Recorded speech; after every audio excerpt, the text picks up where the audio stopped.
ఓం గం గణపతయే నమః. అందరికీ నమస్కారం. వెల్కమ్ టు ఐరావతి ధర్మ. సర్వ విఘ్నాలను తొలగించే గణేష్ మహారాజ్కి పూజ జరిగిన పిమ్మట నైవేద్య సమర్పణం జరిగినది. ఈరోజు వీడియోలో విఘ్నేశ్వరునికి పరశురామునికి జరిగిన యుద్ధం. అది ఒక ధర్మయుద్ధం. దాని వెనుక ఉన్న అసలు రహస్యం, ఏకదంతునిగా గణేశునికి నామకరణం, ఇవన్నీ కూడా ఈరోజు వీడియోలో క్లుప్తంగా తెలుసుకుందాం. ముందుగా గణేశుని ప్రార్థన. శుక్లాంబరధరం విష్ణుం శశివర్ణం చతుర్భుజం ప్రసన్నవదనం ధ్యాయేత్ సర్వవిఘ్నోపశాంతయే. ఓం నమః శివాయ. ఓం గం గణపతయే నమః. భక్తులారా, ఈరోజు మనం వినబోయే కథ ఒక సాధారణ యుద్ధ కథ కాదు. ఇది త్యాగం యొక్క కథ, వినయం యొక్క కథ, నిజమైన భక్తి యొక్క కథ. ఈ కథ వల్లే గణేశుడు ఏకదంతుడు అయ్యాడు. హిమాలయాల్లో పవిత్రమైన కైలాస పర్వతంపై పరమేశ్వరుడు ఓనాడు ధ్యానంలో ఉన్నారు. శివయ్య తీవ్రమైన ధ్యానంలో ఉండగా శివపార్వతుల కుమారుడైన శ్రీ గణేశుడు ప్రవేశ ద్వారంలో కాపలా కాస్తున్నాడు. గణేశుడు అంటే కేవలం అడ్డంకులు తొలగించే దేవుడు కాదు, అవసరమైతే అడ్డంకిగా కూడా నిలబడే దేవుడు. తండ్రి ఆజ్ఞ అతనికి పరమధర్మం. ఆనాడు శివయ్య మహాధ్యానంలో మునిగి ఉండగా దూరం నుంచి ఒక మహాతపస్వి కైలాసానికి రావడాన్ని గణేశుడు గమనించాడు. ఆ మహాతపస్వి పరశురాముడు. పరశురాముడు విష్ణు అవతారం, బ్రాహ్మణుడు, యోధుడు మరియు శివుని పరమభక్తుడు. అతని చేతిలో ఉన్నది శివుడు స్వయంగా ఇచ్చిన పరశు దివ్యగొడ్డలి. ఆయన కైలాస ద్వారానికి చేరగా గణేశుడు ముందుకు వచ్చి శాంతంగా అన్నాడు, మహర్షి, ప్రస్తుతం నా తండ్రి శివుడు ధ్యానంలో ఉన్నారు, దయచేసి వేచి ఉండండి అని.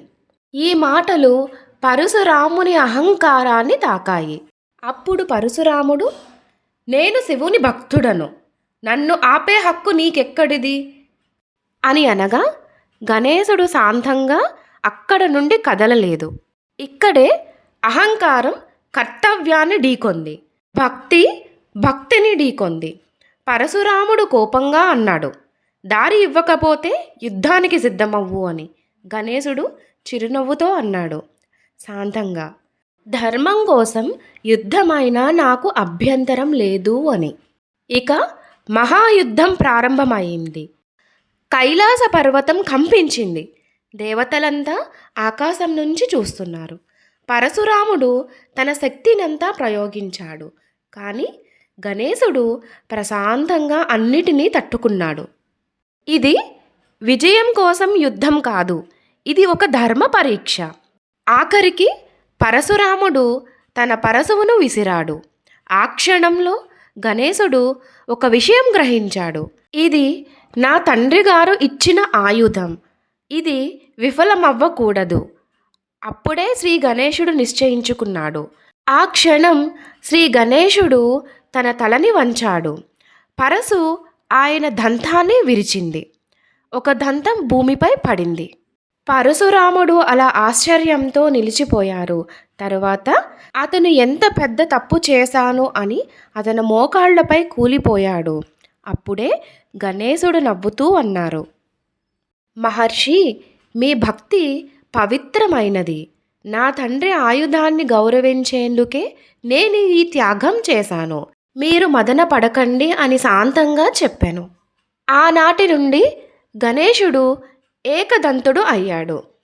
ఏకదంతాయ వక్రతుండాయ గౌరీతనయాయ ధీమహి గజేశాణాయ బాలచంద్రాయ శ్రీగణేశాయ ధీమహి. ఈ శ్లోకాలతో గణేశుడిని మనం ఎప్పుడూ కూడా పూజ చేసుకుంటూ ఉంటాము. కాగా శివుడు ధ్యానం నుంచి బయటికి వచ్చారు. గణేశుడిని ఆలింగనం చేసుకున్నారు.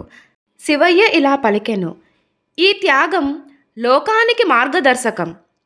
తండ్రి మాటకై మరియు తండ్రి ప్రసాదించిన ఆయుధానికి విలువ ఇచ్చి ధర్మానికి నిలబడిన శ్రీ గణేష్ మహారాజ్ని ఈ ముల్లోకాలు శ్రీ గణేశుడిని ఏకదంతుడు నామాన కీర్తించెదరు అని.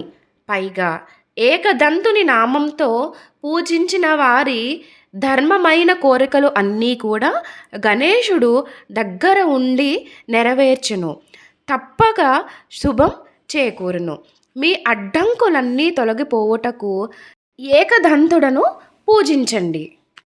ఏకదంతం వినాయకం విఘ్నహరం భజ గజాననం, ఏకదంతం ఉమాసుతం విఘ్నహరం భజ గజాననం, మూషికావాహన గజాననం మోదకహస్త గజాననం, చామరకర్ణ గజాననం విళంబితిసూత్ర గజాననం, వామనరూప గజాననం మహేశ్వరపుత్ర గజాననం, విఘ్నవినాయక గజాననం పాదనమస్తే గజాననం, గజాననం ఏకదంతాయ శ్రీ గణేశాయ శ్రీ మహాగణపతి స్వామినే నమః.